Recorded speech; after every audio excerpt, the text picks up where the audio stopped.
Hey guys, my name's Graham Candy and I'm on Audiophile. Dankeschön. Die Ophil. Bum, bum, bum, bum, bum, bum, bum, au, die Ophil. Au, die Ophil. Au, die Ophil. Feel, feel.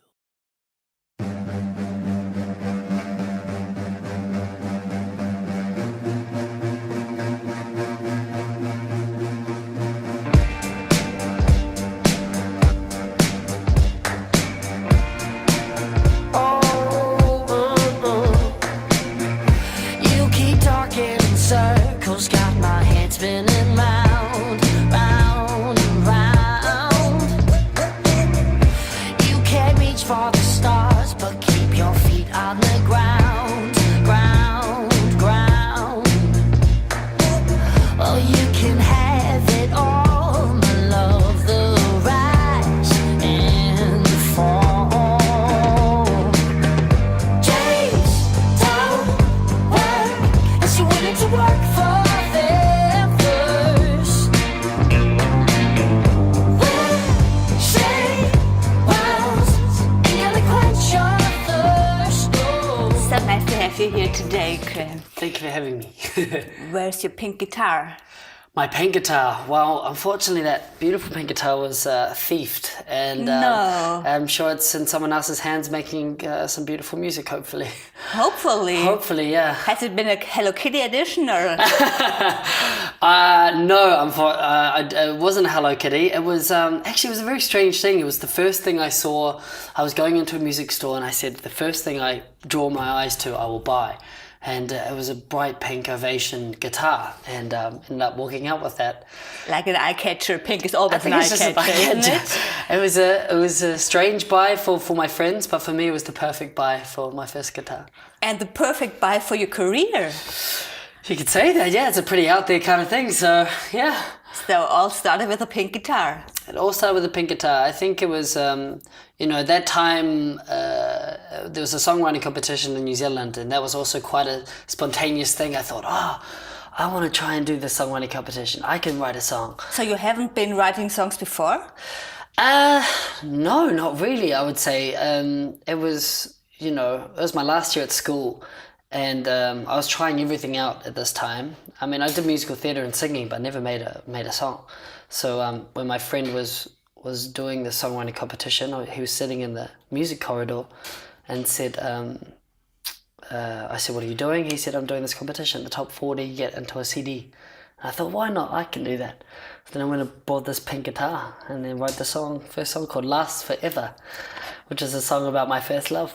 A little bit cheesy? It was very cheesy, but I love cheese. So it was very cheesy, but I ended up getting 7th on the competition. And that began everything from that day. So has it been because of the pink guitar or because of your phenomenal, extraordinary voice? So you have been singing too, not only songwriting, but also singing. Also singing, Okay. yes. I wouldn't say I discovered my style with the voice yet. I think that was mostly songwriting, the songwriting element to that. So I think I never thought I could write a song. You know, it's as a teenager, and from New Zealand as well, it was always like, the pop stars, and they're up there, and I can't do what they're doing. But then that was the first kind of encouragement to myself, which is like, I can write a song and put it on a CD. And then after that, that was when the voice started to create its style. And so I'd say the songwriting started first, actually. But you have been in contact with music before, so you have been acting at musicals, right? Yes. At Dr. Seuss, the Seussical. Yeah, Susical, yeah. Which character have you been? The Horton? The Horton, no, I was the No. cat in the hat. Yeah, I wasn't the big elephant, but I was the cat in the hat. Okay. So it was a fantastic musical, actually. It was just like, it's such a beautiful world that's been created by that wonderful author, and the musical was a great company to the books. And But the that Cat was in the just Hat, the worst film ever because they're Oh, destroying yeah. everything. Oh, it's just like, there's a few things where such beautiful, I mean, It gets me sometimes with these modern day films, because Charlie and the Chocolate Factory, for example, with Gene Wilder when he did the original film back in the day, it's done so beautifully with amazing music, with incredible stuff, and it supports the book. But then these kind of new ones that kind of destroy the world a little bit because they go so over the top or so weird. But yeah, although I like Mike Myers a lot, but didn't go so well for me. But it is a great world. It was an honor to play that, and it was musicals were kind of a great introduction to me to music, and I love musicals. I'd love to do it again one day, because it's a combination of lots of passions of mine. Because you're also a ballroom and Latin dancer. Yeah, yeah. Yes, I did this for 13 years. I got it out of my system. My family all ballroom and Latin dancers. Okay. And I started with my oldest sister. She did it. Then my sister under her. Then my brother. Then me. We're quite competitive to each other. And, But it's a strange world, isn't it? oh yeah, it's so crazy. Like it's such a different world. And when you take outsiders, like when I had a girlfriend or I took a friend saying, "Oh, do you want to come to the competition?" But you don't realize, like, actually how crazily different it is. Like, it's like you go out of the world for a second to a competition. Yeah. Everyone's tanned and hair behind like and gelled bodybuilders. and yeah, it's like a bodybuilding yeah. competition. And then you see this world of like bitchiness and drama and you know, it's like they're in their whole world and what's going on, and it's like a whole different world. It's really amazing. But you now know how to smile, because you have to keep smiling for 2:30, right? while you're dancing. Yeah, I mean, I more go for the serious look. I'm more like this. Okay. Like I try and do the whole like emotional thing when I dance. But it is a beautiful thing to do, and you know, it introduced me to a lot of music. It introduced me to swing, to jazz, to Latin American. It is an incredible thing to do that and to dance, and then to be able to dance. It's my little secret over here in Germany. I see. But this music did not influence you or your songwriting, because when I'm listening to your new album, I have to show it. Whoop, whoop. Okay, Plan A, which works in all languages or nearly all languages. Plan A, Plan A. It's cool. Oh yeah. Title. So I can't hear any ballroom dancer or Latin dancing music on it. Well, I would say writing this album, we had quite a few songs when I first came to Germany. BMG kind of hooked me up with lots of different songwriters, producers, and I went down so many paths. Went down reggae, went down folk, went down rock, went down swing, Hip hop, and yeah, hip hop even. Actually, we tried so many different things. We might have not gone fully down that rabbit hole, but can you rap? Let's check it out. Yeah, I can rap a little bit. Cool. That's something I would love to do on the side at some point, because I do have my dark, kind of weird, fucked up, if I can say that swear word, sorry, but that kind of deep side to me. And you know, I think it'd be great with a voice one day, like shit, what the like, and you do that kind of more high voice on that. But it's for me, I love trying these different genres and different styles and different kind of sounds. And I did this one song, actually. It was one of the first songs I wrote, and I did it with a guy called Anders Elin, and it's called Waltz with a Ghost. And it was a story that I was thinking. I saw this beautiful old lady just walking by herself, and I always saw her by herself. Then I thought, well, imagine you have your spouse for 50 years and poof, they're gone, and you're there. And you know, you don't love anybody else at that point, maybe. And I thought, man, but what if they used to dance? And what if they used to go waltzing in that beautiful ballroom in Berlin, in Mitte? And then this idea of her just kind of dancing by herself with the ghost of her husband, and that was the song, and it was a waltz, but it didn't make the album. It's there, but it's something I will treasure until it's the right time for me to release that. For the next album, maybe. Maybe the next album, yeah. But which artist or which bands did influence you?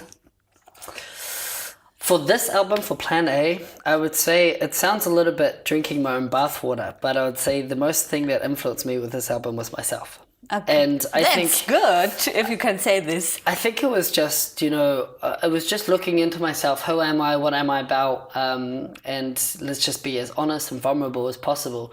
And the album kind of goes quite a diverse way. It's quite colourful because it's not trying to be the sound, it's electronic, spacey pop with a lot of space in it, or trying to do this 130 ppm house. But it's more just who am I? Who am I about? And as you can tell through the album, it's not really set in stone yet exactly what my music is and stuff. And I think that was my biggest influence. But in saying that, I think a big influence with me from the beginning has been an artist called Damien Rice. And he's one of the reasons I did pick up a guitar, even not only the songwriting competition, but he had a song from his album O called Amy, and my girlfriend name was Amy at that time. But his beard is longer, isn't it? Yeah, he's got a lot more wisdom, I think. But he kind of opened up that, a guy can be emotional and can be sad and put it into a song. And I was not kind of a person to talk about my problems. And I used my songs to be able to show that. So I think it's been hard with my friendships and relationships because I don't talk about my problems. And then I think they've heard a few songs now and they're going, oh, okay, that's how you're feeling. And then that's kind of how they would find out. So it's like psychotherapy for you.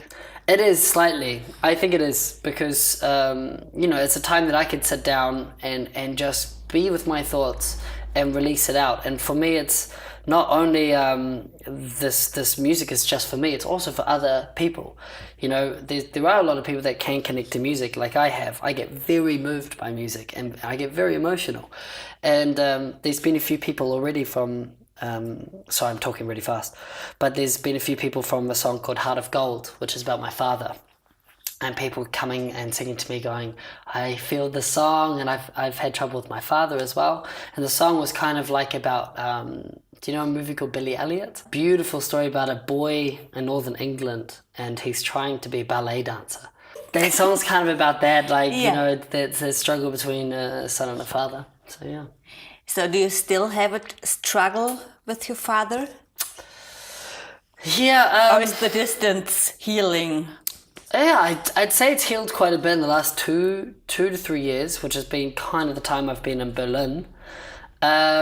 It was very hard for him to let me go to Berlin. He didn't really understand it. He's a very old school blue collar worker.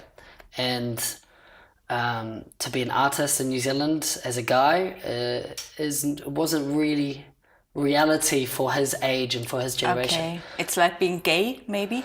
Yeah, of course. I mean, it's a macho country. If you dance, if you stuff, you're straight away labelled gay. But not only that, you're also labelled poor. You're also labelled jobless. You're also labelled, it's in New Zealand, there wasn't a reality. And it still slightly isn't because there isn't an industry so much to support a vast amount of musicians or a vast amount of actors.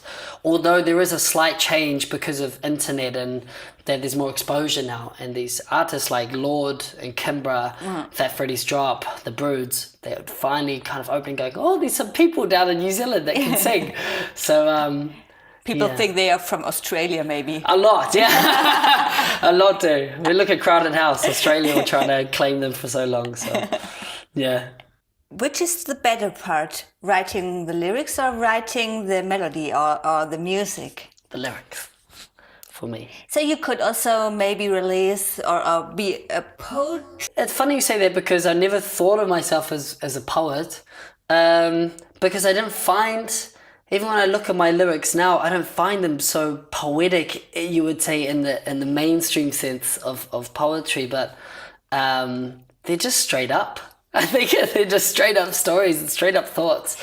Yes, but I think poetry did change a lot. I mean, I would have loved to write poetry like Sylvia Plath, for example, would be amazing.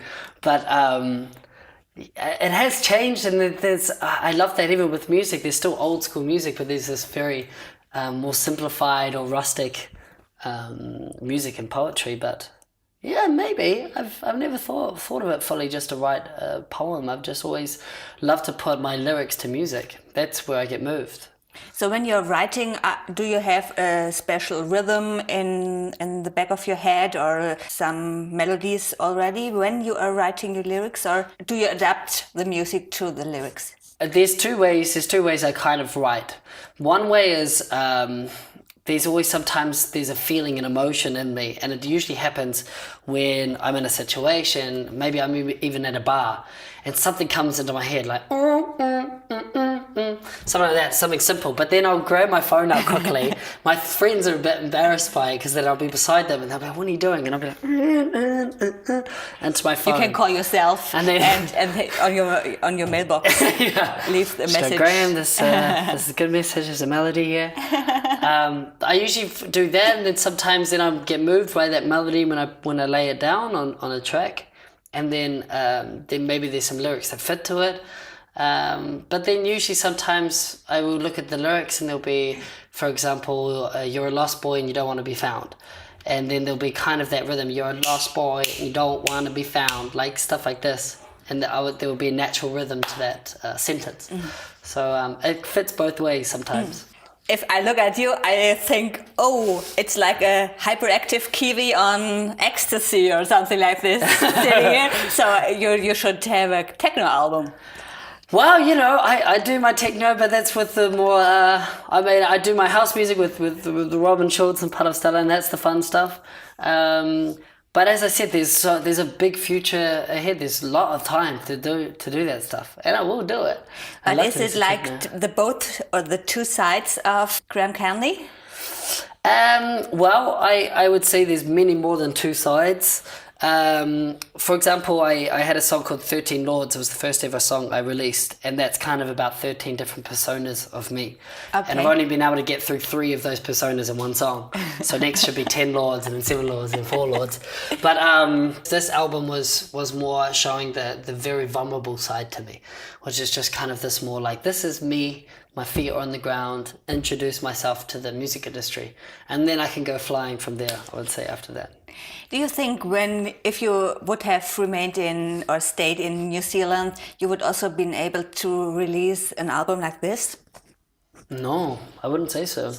I would say it would have been a much different album. It would have been a different sound. It might have taken 10 years longer because I would have been chilling too much in New Zealand on the beach. And partying? And having a surf. And I think it did take a big drastic move for me to do, and I knew it had to happen, and it was a very hard thing to do, to leave family, to leave home, to leave a place like New Zealand. But maybe you could, sorry for interrupting, but maybe you could at the end be by yourself or detect yourself because you had nobody else you could rely on. So you have to rely on yourself now in a strange environment. Well, that was it, like it was hard to leave, and I knew going away from it, it would have to be that. I was alone for the first time. Actually, the first time just being alone, stripped away of all these cliches and these characters on top that I've had with my groups of friends or that people perceived me as. And the best description is that I left New Zealand a boy and I became the man that I wanted to be in Berlin. There's a lot of growth I have to do, but I found my hunger, I found my drive, I found my kind of that I didn't know everything. I felt like an invincible teenage silly boy, back in New Zealand. So it's great to come here and be stripped away, and then just going left naked and bare. And who are you? And that was great. I realized I was actually like, although I've got a lot of energy, although I'm an open person, I'm actually scared, I'm shy, I'm very fearful, It's a strange thing to realize, because I was always thinking I was brave and strong and cool, or whatever you could say in New Zealand, but it's not true. But it is also hard to have a real close look at yourself, at your soul. Don't you think? Yeah, you get into some hard truths, and you do sometimes when you got that time, and it's a very hard thing to find that time, especially in this world today when you're so connected to everything, to not be. Actually, it was a crazy thing because I didn't have a laptop, I didn't have a smartphone, I didn't have that coming over. That was a strange thing. Now, obviously, I do, and I'm always connected with the world. But for that first 6 months, I wasn't really connected with anything. Isolated. And I was isolated. I was meeting lots of people, yes, but it's a very hard thing if people can And not find that on these days. Facebook, but you met them, the real For person. real. Yeah. You on Facebook? Yes, but I don't really have a phone. But it is. It's something I told my kids. My kids. I don't have children. Some kids in the college in New Zealand, which is like just find some time as well to kind of find the whispers that you always be shouted. This is what you could do, and this is what you should do. But little whispers that you can't hear because you're so jargon with information. And if you can just chill out, have some time to yourself, listen to the whispers, like actually I really want to be a person that helps other people. I want to be someone that cooks. I want to, like these little whispers you don't hear because the world's so loud at the moment. I think what is also special about you is your voice. We have to talk about your voice. Okay. Yeah, but you are not a castrato. Because normally in the 18th and 19th century, men have this high voice and they've been castrated. Yes, I have heard about this. You are not, I hope, for you. No, I'm not castrated. Thank you, Mum and Dad, for not being in some crazy cult that castrates us. But did you learn the falsetto technique, or is it quite natural for you? It's quite natural for me, yeah. I mean, it's changing a little bit from getting a bit older. I smoked quite a bit back in the day, and that's where I get that raspiness, baby, that kind of thing. But I've always been a tenor. Like when I was in barbershop in school, I've been working on the railroad. I was always singing quite high. But I think where it became my voice was seeing these fierce female artists like Amy Winehouse, Duffy, these really fierce female artists, and they get this they tighten up their throat a bit, and when I get, and they got this really tense throat. And when I started kind of singing some of their songs, because I love their songs, that's kind of where the style started getting created. So it is a special technique that you learned by yourself, the high voice. That's something I would say it's something I made myself, how it got out the emotion the best way.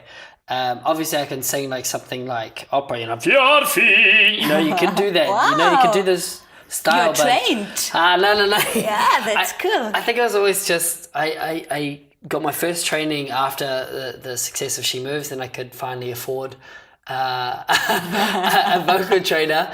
And he was telling me, he was great because he said, you can get this style out, but do it in a way that it's not stressful for your voice. And because it's too much power or stress. Stress, and I wasn't used to that because obviously I was never trained, so it's something I kind of came up with. Think about Lord, she had to interrupt for 1 year, I think, and also others. Sam singers. Smith even he had to chill as well. Oh, Sam Smith. I love Sam Smith. Me too. Oh my gosh. Yeah, that's kind of where the voice came from, and people say why sing that way. Well, why not? It's the way that, for me, it's tightening everything up, and it's like, oh my gosh, my love, or this hurts, and oh man, the world, it's just And my the voice way. goes up. Voice just goes up. Cool. Even when I'm having fun, my voice just naturally goes really up. It's like, let's blow up balloons and have fun times. So I mean, I do have a song in here called in the Plan A called Kings and Queens, and that's but that one needed a bit more power in the bottom.